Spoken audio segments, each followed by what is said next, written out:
Are you drinking wine that has something in it that you don't even know about? Did you know that winemakers are adding something to your wine to make you think that it's better than it actually is? Also, what's the average wine enthusiast drinking these days? All that and so much more on this episode of The Average Wine Enthusiast.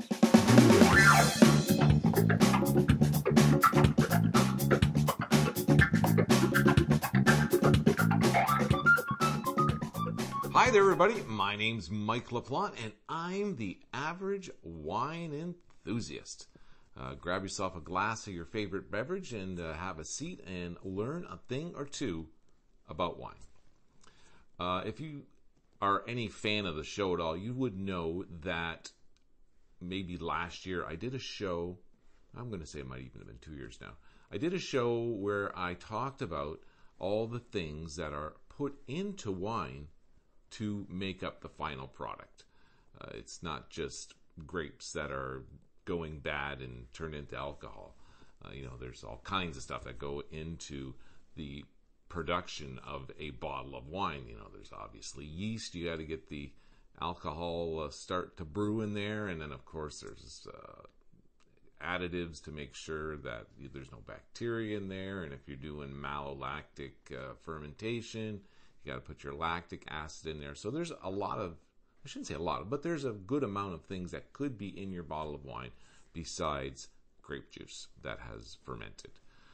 However, on this episode, I would like to talk about a ingredient that is put into a very specific group of wines. When I say group, it's a group that is based on price and based on allegiance to certain brands, possibly.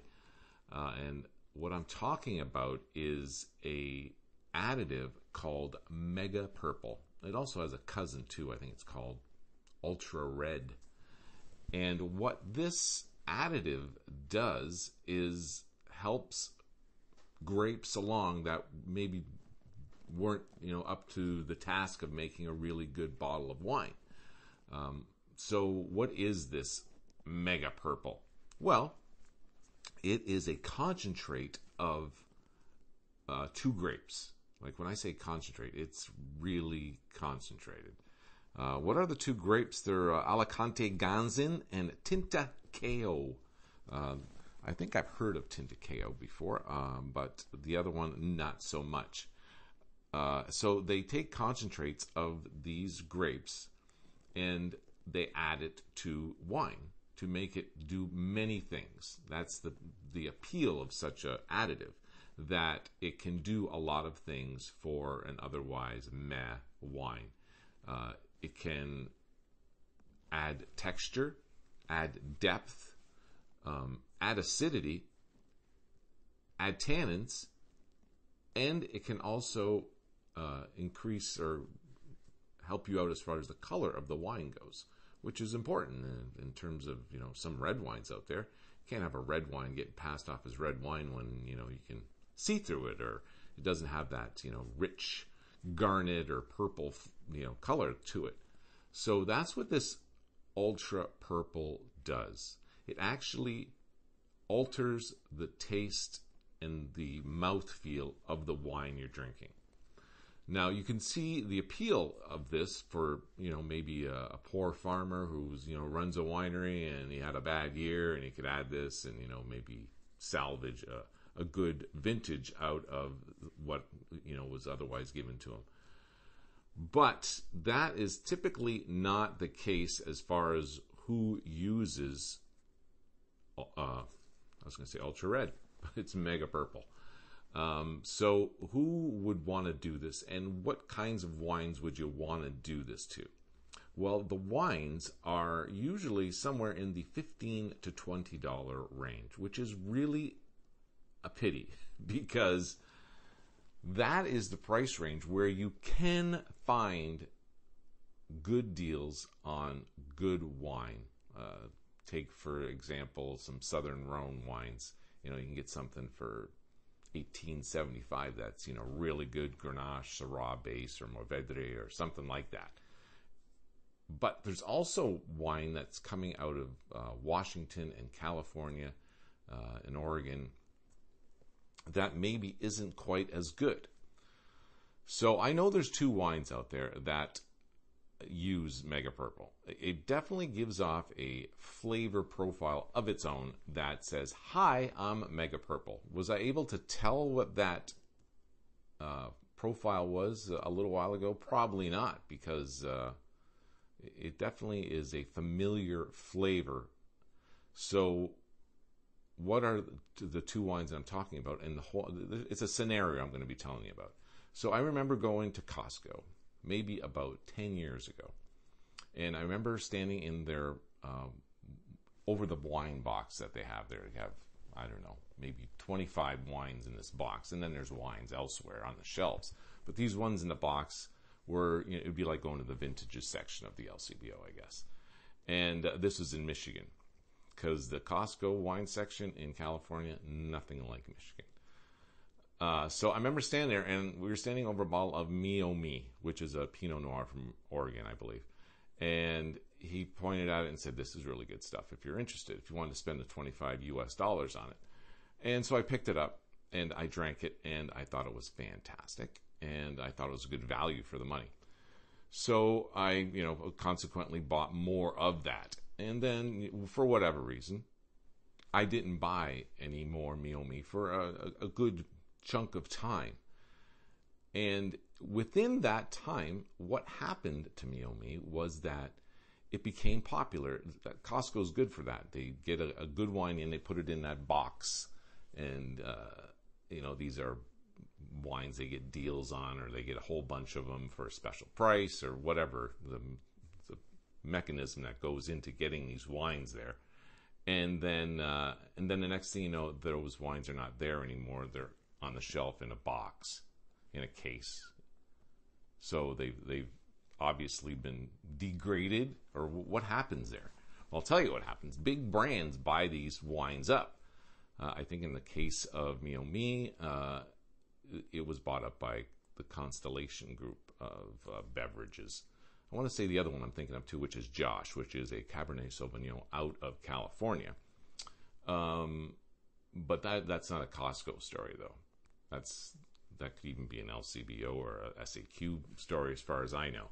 But Me got bought by a big beverage company because it was one of those wines that became popular, and the original owners probably couldn't keep up as far as sourcing the grapes go. You had a certain standard to hold up, and you just can't keep up with it, and you end up selling out every year. And so that's obviously an opportunity for a larger company, so they got bought up.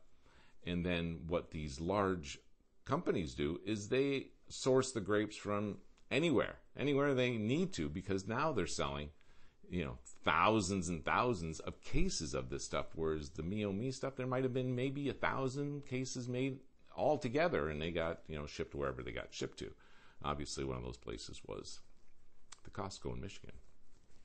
So now the name has been tainted in my eyes. It was a good wine. Now it's not a good wine. Did this happen to other wines before Me? Odds are really high, yes. And the same thing with Josh, which, like I said, is a Cabernet Sauvignon that I actually had on the show when I was talking about something. I don't even remember what that show was about, but I remember drinking it, and it was like a value wine. I was calling this for this amount of money that you were spending. You're getting these qualities to your Cabernet Sauvignon.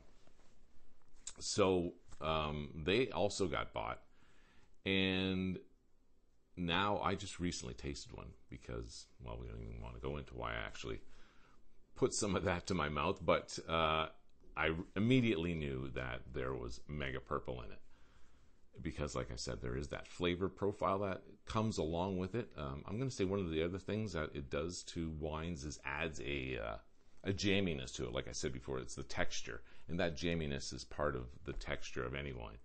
And I remember back in the day when California just started coming out with these big, huge, jammy reds. It was, the epitome of New World wine, as it were. They were just constantly pushing the envelope. And that jamminess is what I tasted in that Josh. Like, it just tasted so artificial. The jamminess was there, but it wasn't from any quality that came from the grape itself. So that's kind of a sad tale there, isn't it? That, these little wineries get bought up, and then big corporations use grapes from wherever. But the label is the same, because it's the label, the name itself, that actually sells these wines. And it's typically, like I said, in the $15 to $20 range, which now, with the price of everything is kind of going up. That same group of wines could even be now in the $15 to $25 range, or the $20 to $25 range. So it's a sad tale to tell, but that is the case with MegaPurple, because now you have, like I said, French wine from, the southern Rhone Valley that produces kick-ass wine at $18.75 a bottle. You can find it sometimes. And you also have a bottle of something like Meiomi for $20 that doesn't hold a candle to the Rhone Valley stuff. So you really got to be careful out there as far as what you're putting into your mouth. But maybe just do a little research, I guess, is a good idea. Find out where this winery is that you're buying the wine from. That's why I love the whole British Columbia and even the Niagara area. They're starting to produce some really good wines. And all these wineries, I shouldn't say all of them, but a lot of these wineries are mom and pop people who maybe made their money, made a lot of money at an earlier junction in their life, and they wanted to fulfill their dream of owning and running a winery. Of course, there's wineries out in British Columbia and in the Niagara region that are owned by big, conglomerates out there that are doing the same thing that companies like Constellation are doing as well.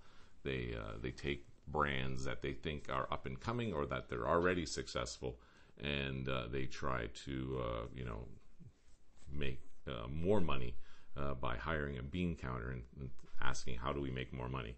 Whereas the wineries who are true to the craft of making wine are not about that at all. Summerhill just comes to my mind. And so does the guy who runs Tender Hope out there in British Columbia. They're all about the purity of the wine, making it as good as it can be, and doing it in such a way that doesn't, leave a negative impression upon the earth itself. You just want to be making a sustainable crop, as it were. Is there anything else I want to mention about MegaPurple? Sells for $150 a gallon, but you use very small amounts of it. Like, when I say small amounts, it's like 0.2% of any given bottle would be MegaPurple, but that's all you need. It's used in small amounts, and nobody admits to using it. Why would you? There may be even, some independently owned wineries out there that use it, but nobody would admit to using it, because, you just, you're degrading your name, as it were. It also, what does it do? Oh yeah, so there's a chemical in wine, especially certain varieties of wine that are grown in certain areas that have pyrazines, a green pepper sort of taste, and MegaPurple kills that. So I guess that's going to do it for the MegaPurple section of the show. Beware is all I can say. Of course, I'm drinking some delicious French rosé out of the Ventoux area. Speaking of Southern Rhone area, that's right in that neck of the woods. What else am I drinking? Well, there's this bottle here that is out of a AOC appellation of its own in France, and that appellation is known as Pic Saint-Loup. There's a P at the end. Pic Saint-Loup. That's how I'm going to pronounce it. And it's called Chateau Larac. And it is, of course, a GSM, but I don't think the G is the dominant varietal in here. GSM, of course, is Grenache, Syrah, and Mourvedre. But I think it's more Syrah in here than it is Grenache. So, and that is right up my alley. Those GSM blends are just, right now in this section of my wine journey, those are the wines that I really gravitate towards. And hopefully we can make more of those here in Canada. That's for sure. Love spending my Canadian money on Canadian wine. And also, last night I opened up this bottle of Malbec from Zuccardi, which is talk about huge beverage companies. They make a ton of wine, and this is one of them. And this is their Concreto. I'm not exactly sure how you pronounce that, but it's Malbec that is fermented in concrete.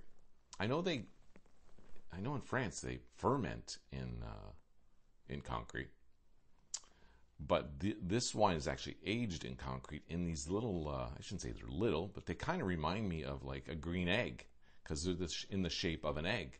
And they're really not much larger than that either. I suspect there's a standard number for how many liters are in those eggs, but they have a jillion of them, and they age their Malbec, probably age other wines in there as well, but that is a concrete aged Malbec. So you don't get any of that oak. None of that is in this. So you get a real sense of the varietal and the sense of where it's grown, the terroir. A lot of minerality, and I love that in of course you're going to get minerality of some sort, possibly from concrete, but a very good bottle of Malbec. If you happen to see that in your local wine store, I would recommend you pick it up. I guess that's going to do it for this show. I would like to thank you very much for watching, and if you have any friends who are digging wine as much as you are, that you're watching a YouTube video on wine, let them know about the Average Wine Enthusiast. I really appreciate it. And if you're not subscribed, please subscribe. It helps me out a lot. I get a fair amount of views, but not a heck of a lot of subscribers. So the subscribing is where it's at. If I can get some more subscribers, I would really appreciate it. I also like to thank the Big Organ Trio for letting me use their music on the show. I guess that's going to do it for now. Until next time, my name is Mike LaPlante, and I'm the Average Wine Enthusiast. Salud!